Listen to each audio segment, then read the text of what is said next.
नमस्कार दोस्तों, मैं कुलदीप सिंह, संपादक परम सब टाइम्स न्यूज उत्तराखंड से।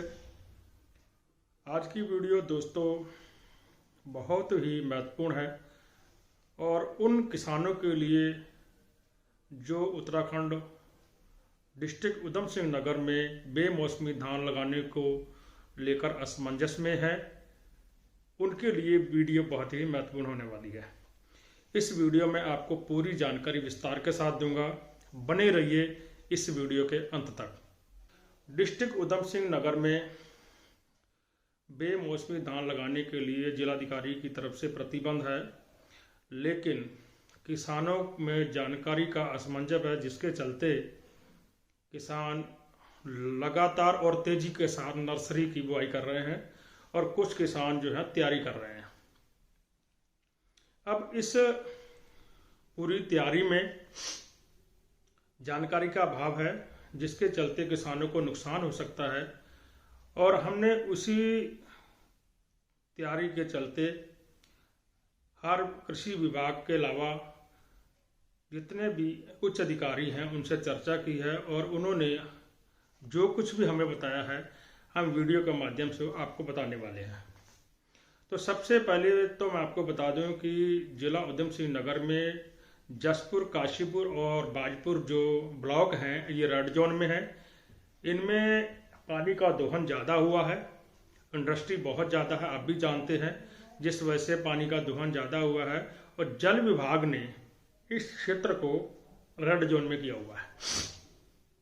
अब कुछ किसानों का मानना यह है कि ये 3 ब्लॉक रेड जोन में है, या तो पूरे डिस्ट्रिक्ट में धान बंद हो या फिर पूरे डिस्ट्रिक्ट में लगे। तो धान पूरे डिस्ट्रिक्ट में बंद है, लेकिन इस एरिया को जल विभाग ने रेड जोन में डाला हुआ है।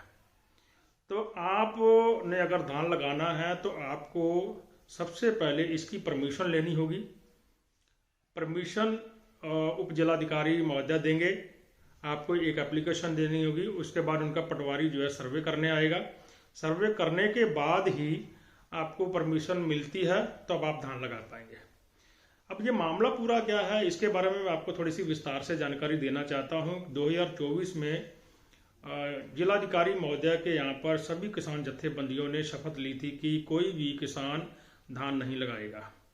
अब शपथ तो उन्होंने वहाँ पे ले ली, लेकिन किसानों के बीच में आकर के उन्होंने मीडिया के माध्यम से बताने का कष्ट नहीं किया, जिसके चलते आम किसान जो है इस जानकारी से अधूरा है।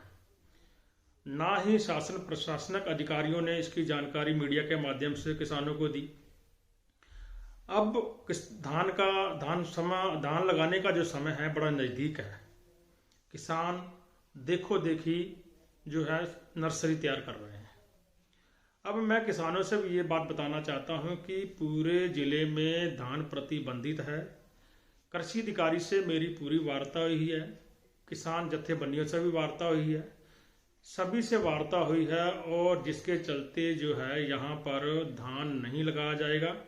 अगर आपकी मटर की, आलू की ज़मीन है जहाँ पे आपने मतलब मटर और आलू लगा रखा है, उस ज़मीन में आप मक्का की खेती कर सकते हैं। मक्का का बीज जो है जिले की तरफ से उपलब्ध हर जगह पर आज हो गया है, आप ले सकते हैं। आप बिना परमिशन के धान नहीं लगाएंगे। अगर आप धान लगाएंगे तो हो सकता है कि आपके ऊपर प्रभावी कार्रवाई हो सकती है। कुछ किसान जत्थेबंदियों के नेता ये भी किसानों से कह रहे हैं कि आप धान लगाइए, अगर कोई अधिकारी आता है या कोई भी बातचीत आपके साथ होती है तो हम आपके सहयोग करेंगे। तो ऐसा नहीं होगा, क्योंकि कुछ जत्थेबंदियों ने किसानों के सामने आना उचित इसलिए नहीं समझा क्योंकि वो जानते थे कि उनके लिए गए फैसलों से आधे किसान नाराज हैं और आधे किसान जो है उनके पक्ष में है। किसान 2 धड़ों में बटे हुए हैं, तो कोई भी जत्थेबंदी किसानों की नाराजगी नहीं लेनी चाहती, जिसके चलते उन्होंने इस आदेश को, उनको द्वारा ली गई शपथ को किसानों के सामने नहीं रखा, जिनके चलते किसान जानकारी से अधूरे हैं। हमारे पास लगातार फ़ोन आ रहे हैं। फ़ोन आने के बाद हमें ये निर्णय लेना पड़ा और हमें पूरी जानकारी एकत्र करनी पड़ी। इस जानकारी एकत्र करने के बाद आज आपके सामने वीडियो के माध्यम से रख रहा हूँ। और ये भी बता दूं कि जिन लोगों ने दलदली ज़मीन में, सेम वाली ज़मीन में धान लगाना है वो मार्च तक ही लगा सकते हैं, मार्च के बाद नहीं लगेगा। और गेहूं काट के जो दाना वो तो बिल्कुल ही नहीं लगेगा, क्योंकि इसके तो सारी जथेबंदियां भी खिलाफ हैं और सरकारें भी खिलाफ हैं।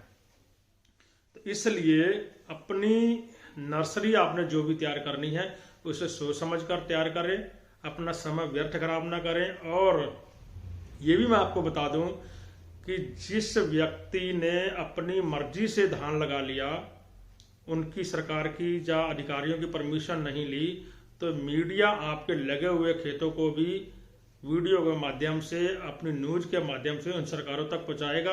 फिर आपके ऊपर प्रभावी कार्रवाई होगी। फिर आप किसी को दोष नहीं दे सकते, क्योंकि आपने जो भी कदम उठाए हैं अपनी मर्जी से उठाए हैं, इसमें किसी का कोई सहयोग नहीं है। तो आप सभी से मेरा आज इस वीडियो के माध्यम से जानकारी देने का जो महत्व था यही है कि आप अगर धान लगाना चाहते हैं तो पहले आप परमिशन लीजिए, उसके बाद धान लगाइए। देखो देखी कोई काम ना कीजिए जो हमें आने वाले समय में नुकसान हो, क्योंकि अगर हम धान लगाते हैं उसमें भी हमारा खर्चा होगा, फिर हमें उन अधिकारियों की कार्रवाई करने का भी सामना करना पड़ेगा। तो इससे बेहतर है कि हम पहले जो निर्णय है वो सोच समझ के लें।